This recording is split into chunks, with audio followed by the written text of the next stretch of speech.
Hello and welcome to the debate. I'm your host Sana Maqbool with you at BTB World. In today's show, we're going to be taking a look at two important stories. The first is in reference to the economic conditions around the world, in particular reference to the U.S. administration and the trade war that has been launched by Mr. Trump as he increases tariffs on many different goods, including Chinese goods that have responded with a 125% increase also on American goods. And this is something that they've said that they have done as long as it makes sense and that they will be ignoring further hikes. Of course, many economists have argued that this is something that is deeply impacting the U.S. economy, which, of course, Mr. Trump talks about in terms of something that actually will benefit the economy. Many argue against, and we still don't know for sure what is the way forward in the direction and strategy that has been set by Mr. Trump as he has embarked on these trade wars, and what is the end of it. Of course, the Chinese statement is there, but what of the other countries and the ways in which the different goods are then going to be circulating in the market? So we're going to be talking about that in our first segment of the show today. Our next one is going to be taking a look at what is happening with reference to the ways in which we have been dealing with a number of issues. And this is extremely important, particularly in terms of global issues regarding the strikes against Syria that Israel has conducted. We've been speaking about, of course, the genocide that continues for quite some time in Palestine and the possible escalation that also exists. And now, of course, Pakistan has also spoken at the UN Security Council saying that this is a violation of international law.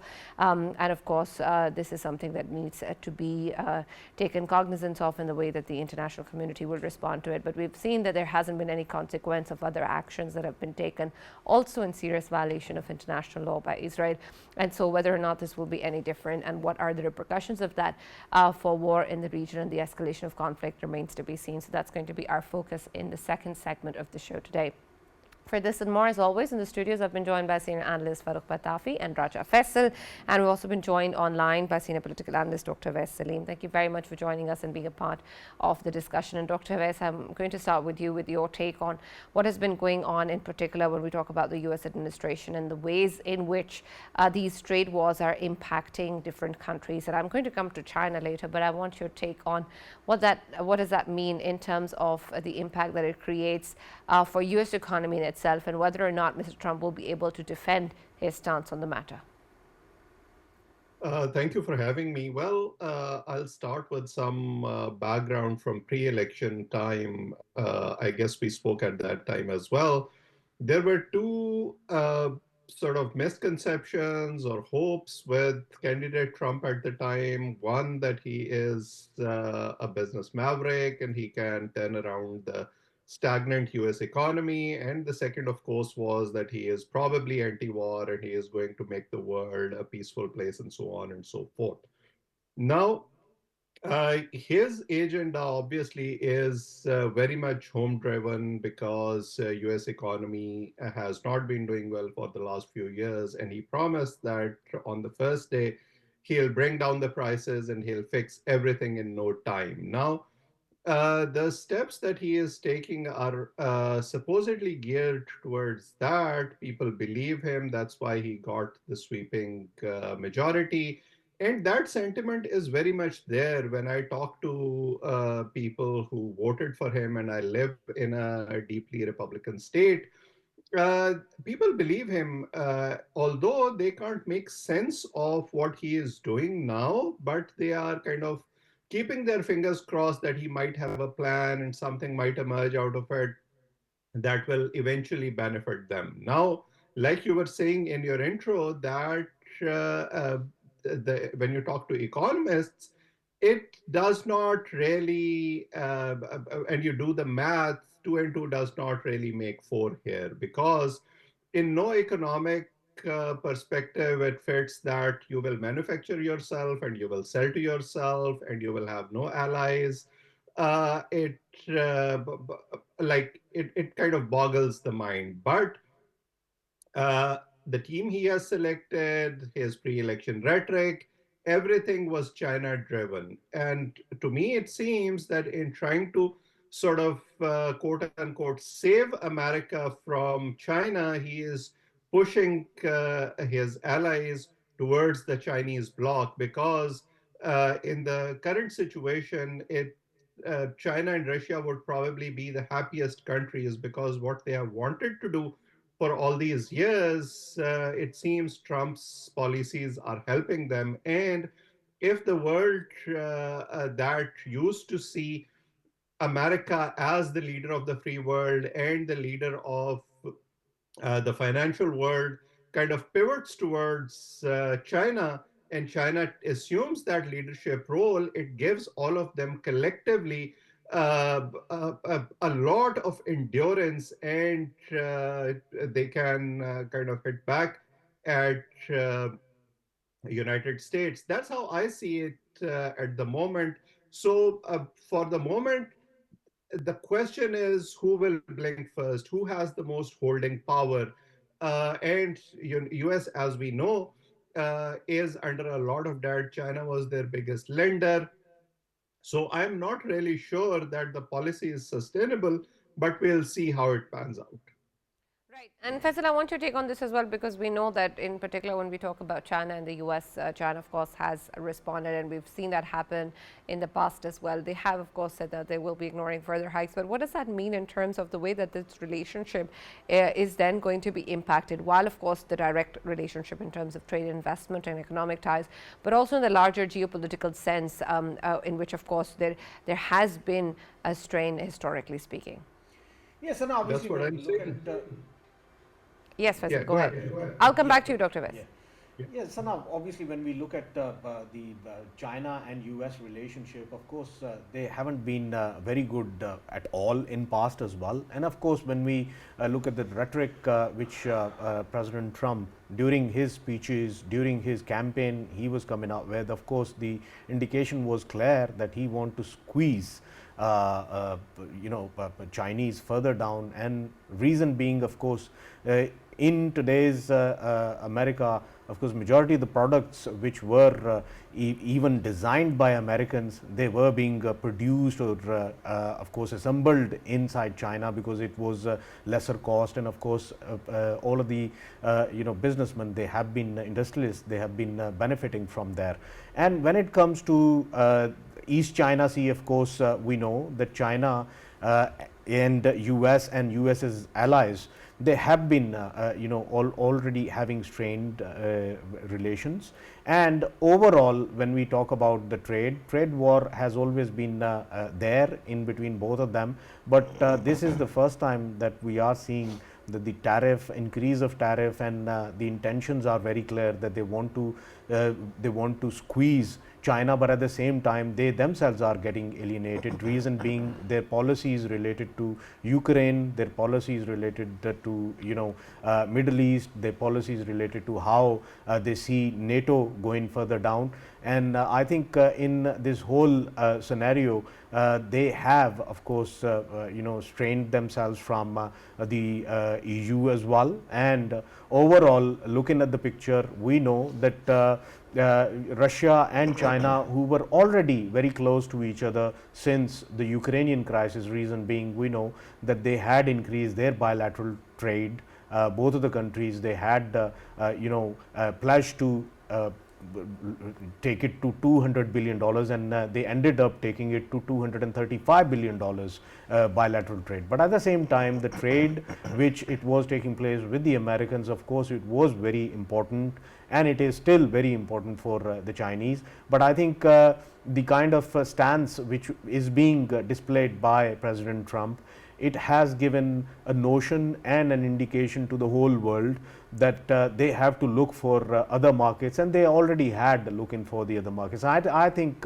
China, that had already created influence in all of the markets, and they were, of course, investing in the African countries as well, and they were in touch with the Middle Eastern countries as well, and they were, of course, they had increased trade with the Russians as well, and the European countries as well. So all of the victims of this tit, they will be coming up with their tat.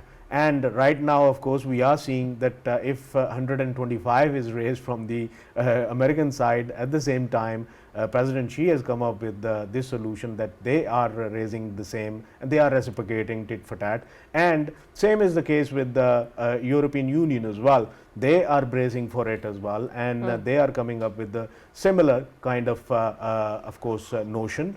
And overall what I see it is that if it continues from the President Trump, then of course time is not far that China would see itself more closer to European Union, and reason being that European Union as a whole, it's considered as big a market as US itself is. So if that can be increased by China, then overall they won't be seeing themselves in a huge sort of deficit in terms of maintenance of their trade with the Western world. And overall I think as we have seen that the time limit for other countries, it has been increased to 3 months. To me, I think rationally, when they will be sitting together and rationally, rather than playing in the galleries of media, rather than that, if they will be sitting together and negotiating, in the negotiations they will be coming up with a better solution to it. And to me, when it comes to China, once they see themselves sitting on the negotiations table with the Americans, I am pretty much sure that they will come up with a reasonable solution to their own problems related to it in future, if they see any. And if the mantra continues from President Trump, of course that has a lot to do with the East China Sea as well. In recent times we have been seeing that the one China policy, which Pakistan as a country follows it as well, America wants to pressurize China.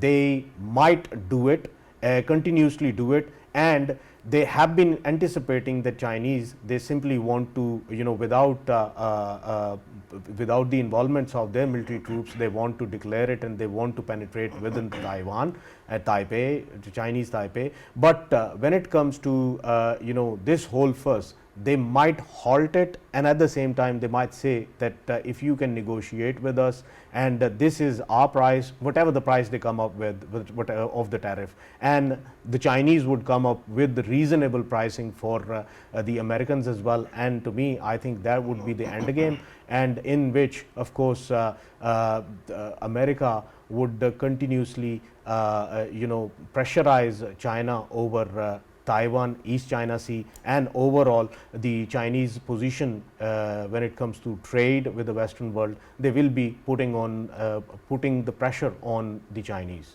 Right, and Farrukh, I want your perspective on that too. While of course the tit for tat game that Faisal has pointed out, it's something that of course cannot be sustained forever. And I want your take on what does that mean then in terms of the options and alternatives or possible avenues available, if that's going to be the way that decision makers are going to go about and take the steps forward. What then are the ways in which different countries can actually practically respond? Right, Sana, thank you very much for the question.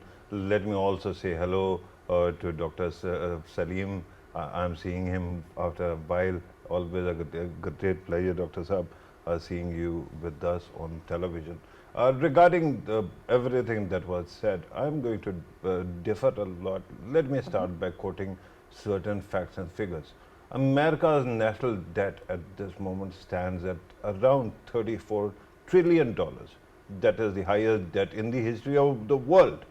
America's fiscal deficit stands at $2 trillion per annum, right? Just wrap your head around this. And of course, when it comes to trade deficit with various countries, America has trade deficit, and that's why this idea of correcting everything was introduced. And initially, when in 2016-17 also, when he came to power, it was his message. Donald Trump has been sticking to his guns. But now what has happened? So far, Sana, what I understand, may it be DOGE, Department of Government Efficiency of Elon Musk, may it be other departments, they all are actually trying to do something which is this. They keep on putting pressure and see what stands and what falls. That is one thing. Secondly, they keep on collecting data as to what kind of strange things are happening already. America is a big country, and of course, because of globalization and this hat that America kept on wearing for quite some time, that it is leader of the free world. I mean, broke and poor leader of the new world, but still, nevertheless, everybody kept on telling it that you are the leader. And that's why the deindustrialization in America continued and industries went elsewhere.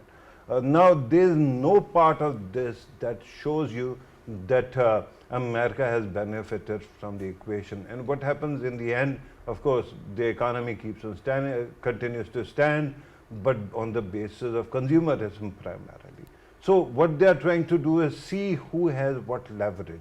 And I think that this tariff part was also, that thing. Initially, they introduced, of course, if things improve and they get, manufacturing back to the country, and if there's containment or renegotiation of tariffs all over the world, that is most welcome. But on the other side, now they know what kind of leverage what country has. For example, the day when these tariffs were suspended, something very peculiar happened.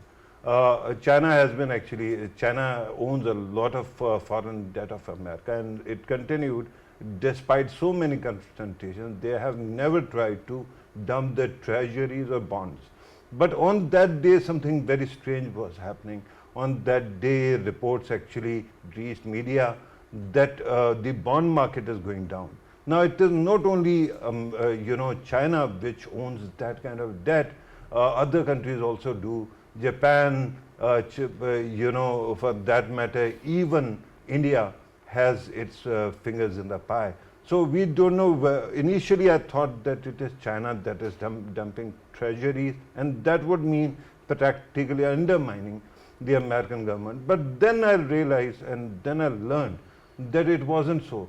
The actors which were active were not associated with the Chinese government or Chinese companies.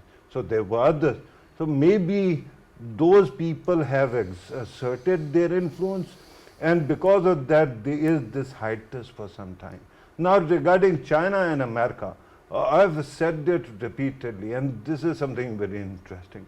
China and America have been frenemies for quite some time, and that actually is quite telling also. But if somebody thinks that for the longer run, a decoupling is possible between China and America, they need to actually smell some coffee and wake up. Why? Because the nature of the interdependence of the two markets is quite astounding. And you will continue to see that eventually it will come back to a normal level once this moment passes, because in China also, because of J.D. Vance's statement in which he ended up calling Chinese peasants. So that was actually very poorly received, and after that what happened was that there was this sentiment. And I think that while President Xi would want to actually reciprocate, because on one side we keep on seeing Donald Trump might be actually escalating the trade war, but on the other side, whenever he talks about China, he is full of praise. So I'm sure that President Xi would also like to reciprocate that sentiment, but at this moment, the situation is such that public sentiment is totally against it. So of course, they have to stand with the public sentiment. Regarding Donald Trump's own cabinet, of course, everybody knows that he has surrounded himself with mostly China hawks. Peter Navarro actually wrote a book called Death by China, right? Similarly, many other people also wrote many other things. But in the end, remember that everyone works for Donald Trump. And this is the nature of his party, his campaign, his power, that everyone reports to him. He does not report to anybody. And because of that, eventually his perspective is going to prevail. Remember that America is not going to cut ties or help China gather more allies, as was being suggested. America is only doing one thing. You are asking us monies, and you are taking advantage of us and asking us to pay the bills of warfare elsewhere while you are telling us that you are our allies. While our enemies at least, or the so-called rivals at least, are there and they're not asking for such favors. So why should we bleed money when you actually keep getting richer and richer by the day? So this is a simple and good ask. I think that whole gambit, and I think that is going to come back. Those 90 days are going to expire. This whole gambit was a high stakes gambit. On one side, if he gotten his way, he would have renegotiated tariff structure all over the world. But on the other side, if it doesn't, he has enough data. Remember, he still has got almost 4 years ahead of him. So in that, if he has broken so many walls just at the start of this, in coming days you'll see how much can be achieved and what exactly can be done. So but right now they are collecting information, and now they know, because there were certain elements which were playing with the treasury or bonds, and that is essentially equivalent to blackmailing. So those things or those realities have surfaced and the government knows. So it is going to use its own leverage eventually to get back to whosoever was trying to destroy their markets. Right. Dr. Awais, I want your perspective on that too, and add to that one, while we talk about, of course, countries like China being impacted, there is a lot, of course, that is going to go around globally, as well as an impact of these decisions. And of course, Pakistan is also a country that is going to be impacted. But how much do you think is this impact significant in the ways that we're dealing with our economy in the short and long term? And what sort of plans or guidances can you possibly give us in terms of what Pakistan needs to really have a lookout for when it comes to decision making at home? Well, before addressing your question, I want to briefly echo what Farrukh was saying, that about the interdependency of the financial arrangement between China and United States, and that is why it is not making sense. And I'm always reminded of a John Bolton interview that I saw during the election cycle, in which he said that Donald Trump, and he was in Donald Trump's cabinet in his first term. So he said that his style of governance is that he wants to rattle his opponents, he wants to push them in a corner, and only then it emerges what he really wants. So I think we are in phase one of this battle right now. It's a game of optics, it's a battle of nerves, but we have not seen the end of it yet. We'll see as it progresses forward what he really wants from these countries, because there is no way U.S. economy can sustain on its own without China or without other countries, or with these hefty tariffs if these were to be really levied. Now, when it comes to Pakistan or the region as a whole, of course, one peg of uh, US current US administration's policy is geared towards China and Israel, and the other is, of course, India. They see India as a very big market for their goods, and they wouldn't want to lose that. Although uh, I guess they have levied about 26% tariff on Indian goods as well. So the general sentiment that I'm seeing in the Pakistani administration, that sometimes is echoed in the Pakistani media or social media to a certain extent, is that, oh, the other countries of the region have been levied bigger tariffs than us, so their orders will invariably come to us and will benefit from this war. I don't think it is as simple as that, because starting with CPEC, for instance, we have continuously been debating whether our industry is operating at optimum potential, whether they have the capacity to deliver what the manufacturers want, or what the exporters want, and consistently they have been found wanting. Also, you cannot negotiate in this polarized environment. You cannot. I think Faisal was making the point about one China policy. Traditionally, Pakistan has balanced its relationship with US and China pretty well, but now, when the balance of power shifts, if it shifts, how Pakistan is going to reconcile that with either of these countries, and then, of course, how it is going to find a niche for itself.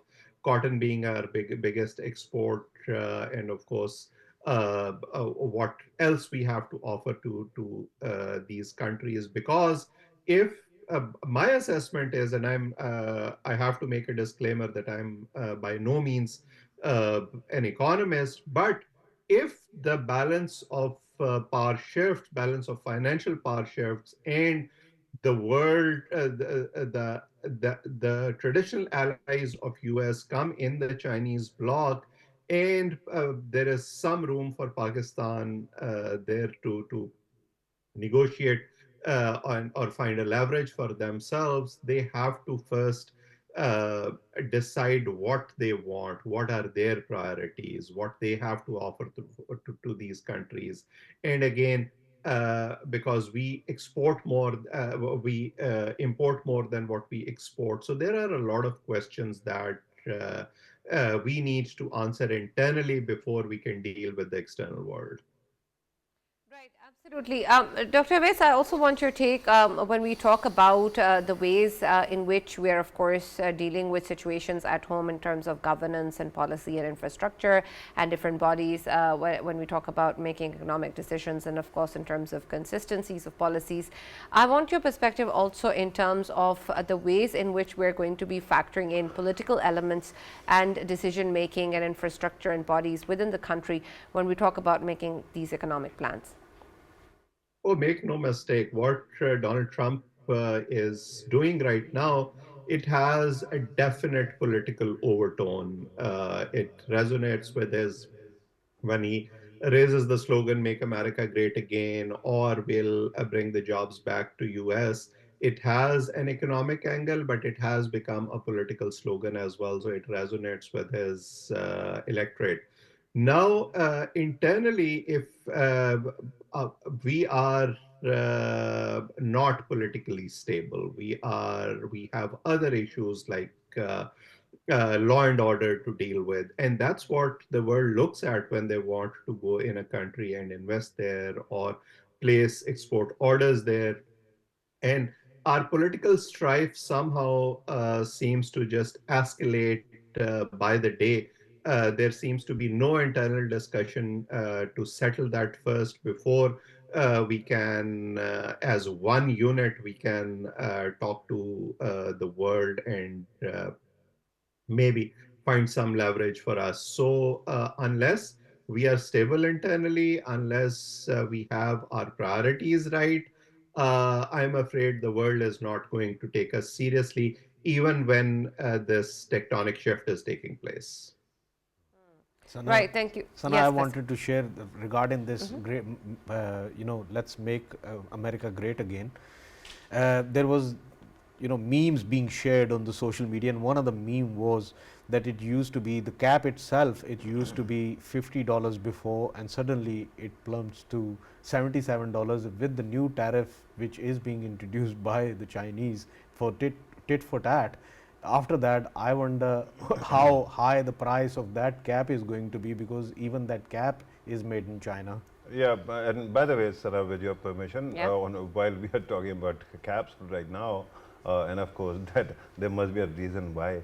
But let me also actually talk about iPhones, because it is being said that iPhone is going to be far more expensive, perhaps to the tune of $10,000 or something similar to that. I don't know whether that is going to be the case, but there are two things you have to appreciate. One, the Chinese, their companies are very smart, and they have been very competitive. For example, look at DeepSeek. The way they have actually undermined all the sanctions on their AI industry. is one example. But then let me also remind you what happened with Huawei situation, Huawei, right? That also shows you how many patterns America has, and because of that, what is happening is China is still much behind, and it will take a lot of time for it to reach there.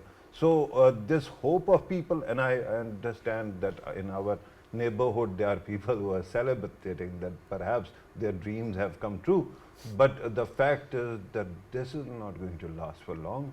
Both these countries are interdependent, and despite their huge rhetoric, they actually keep on supporting each other. So in coming days, what you are going to see some kind of resolution. I hope that in coming days it does not affect us. One China policy, it was discussed. My humble submission regarding one China policy is, Sana, that Donald Trump was repeatedly asked about Taiwan, and he just shrugged his shoulders. So I don't think that those issues are that serious for MAGA base. What they actually are concerned about is their own interest and their own economy. And I hope in coming days they are going to get what they want. Right, thank you for that, and we also thank Dr. Saleem for joining us and being a part of our first segment. We're going to move on to the next one, which takes a look at what Pakistan has also put forward at the UN Security Council. Of course, the strikes that have been conducted by Israel on Syria, and we've talked about how there has always been the concern around an escalation, and this, of course, is also going in line with what is happening in Gaza for quite some time now, and the genocide that continues. This is very, very integral, of course, to the entire world community. And Faisal, I'll start with you with reference to how we've seen that happen since more than a year now, and then of course in the ways in which blatant international violations have taken place. While the genocide is a completely a separate thing in terms of the intensity and gravity of the situation, these violations of course are extremely important as well when we talk about the sovereignty of these countries and the way that it impacts the entire region. What is your take on the fact that we haven't seen any consequence before, we haven't seen any action taking place against Israel, and despite the fact that this is something that's happening right in front of our eyes, nobody does anything about it? So I want your take on what does this mean when we raise this issue at the UN Security Council, the body which of course is responsible for taking action in case of these violations cannot hold these countries accountable, or does not hold these resolutions binding. So what options are there? You know, Sana, when we talk about the deep pockets, as long as the American Congress, as long as all of the American political parties, they are in the deep pockets, of course, nothing can be done against this country called Israel. Of course, I belong to a country that has never considered this and accepted this as a country on the map of the world. And when it comes to, of course, Israel is having a license to do whatever they want. Of course, when it comes to the territorial integrity of any of the countries surrounding Israel, of course, they are given a license to do whatever they want. When it comes to international law, we already know that they don't respect any international laws. When it comes to human rights, of course, we know they don't have any value for human rights. They don't accept the human rights when it comes to Palestine, when it comes to any of the neighboring countries of Israel. Of course, when it comes to Syria, as we are talking about Syria, the very time when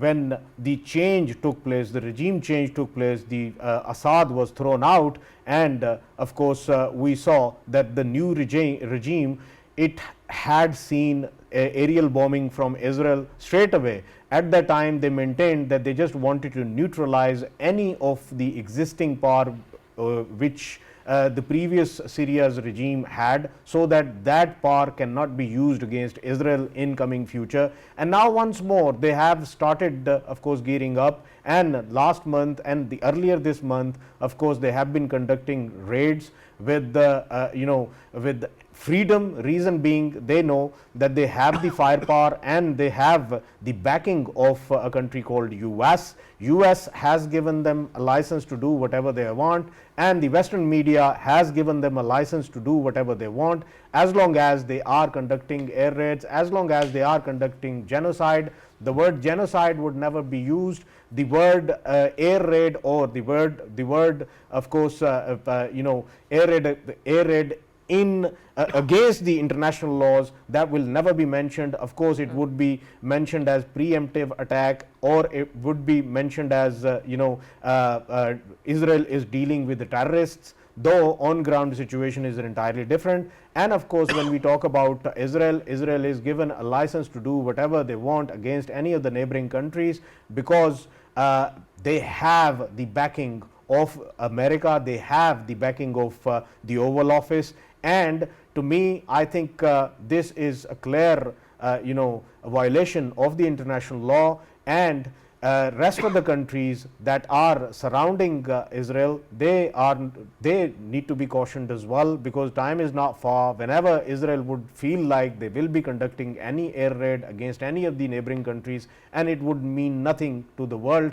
And to me, I think if this is the rules of the games, then I don't know what should I say, which world we are living in, because if international law is not being respected by the US, because Israel, I don't consider it a country at all, but at least US must raise its voice. That is why Pakistan's UN's standing is clear, and that is that these kind of raids, they should be shunned. These kind of raids, they should be, of course, condemned. Right. And Farrukh, I want your take on the ways in which the role that can be played by Turkey in this particular aspect as well, given that, of course, talks between Israel and Turkey also began Wednesday this week, and we've seen that that is also aimed at preventing clashes. But what really can that achieve? Right, Sana, thank you very much for the question. I think that Turkey has some leverage with Israel, so the negotiations will continue because they recognize the country, right? And maybe, perhaps in coming days, there might be some let-up. But here's the problem. Whenever we talk about these meta-narratives that we keep on using for anybody, for example, Israel is using a meta-narrative against the Palestinians, that they hate us more than they love their own children, and they force them to actually die by our hand, right? Similarly, there is this meta-narrative that we heard from Faisal, that all Israelis are evil and whatnot. So what happens is that you actually miss, if you are following the meta-narratives, you miss the nuances of the story. For example, I have already quoted many a times the book by Professor Mersheimer about Israeli lobby. And one thing that is astounding, the way Israeli lobby actually has its grip on everything, right? And they literally only spend millions of dollars to get whatever kind of influence they want, but because this culture, which has actually moved the Overton window in their support, because of that, the country, America, ends up handing out billions of dollars to Israel just because of that influence, right? That, again, America is a very interesting case. NRA is very powerful there for some reason, and it doesn't seem to spend that much money either. So that is one part of the story. No, there are so many, Israel is a small country. There are so many other Muslim countries. How many have such an influence? Why haven't they learned from the example, and why haven't they used it for such purposes where you can find some kind of resolution or some kind of peace for Palestinians is a question that you have to ask yourself. Then you might have missed the story that many Air Force officers refused to comply with the orders of going and attacking Palestinian places, because they said that first recover the hostages and let us negotiate, and they are going to be court-martialed. So they always see the shades of grey. Now when it comes to international law, Faisal might have any illusions whether there is any kind of international law or not. I never had this illusion, because laws in such a broken system with anarchy or on the international stage, laws are meant to only constrain the weak, not the strong. And that is why you will not see international humanitarian law stopping any country from committing any kind of genocide. and that has unfortunately be a big blot on international system or its conscience. But what else can happen? Understand the story, the lessons of history. History tells us that whenever there is unchecked power, the correction comes inevitably, because otherwise pharaohs would have been here for even now. Otherwise Hitler would have been actually controlling the entire world. That doesn't seem to have happened, right? Why? Because then there are usually some kind of mechanisms inside such a polity also which bring such forces down. Bibi Netanyahu still faces a lot of corruption charges within his country, and recently a couple of people were arraigned also. So there is always going to be a possibility of a correction, and it all depends on how the weather changes, how the public sentiment changes. And then if you are very powerful and have unchecked power, then what happens? Eventually it breeds some kind of jealousies, and within your system somebody actually comes to depose you as well. So I think that eventually, while we all have failed to find any kind of humanitarian resolution for Palestinians. Remember, before Donald Trump was elected, but Tether here used to very aggressively say that he is going to put an end to this war, and then he is also going to be okay with the university students who were protesting. Now most of them have been deported, and he is going to deport, or he is talking about deporting the Palestinians, right? But my humble submission has been one. Improve your leverage. Don't wait for somebody else's. Otherwise, you will never have the kind of solution you want. Right. Thank you very much, Farrukh, and thank you, Faisal, for joining us in the debate as always. That's all that we have time for. We'll now see you Monday.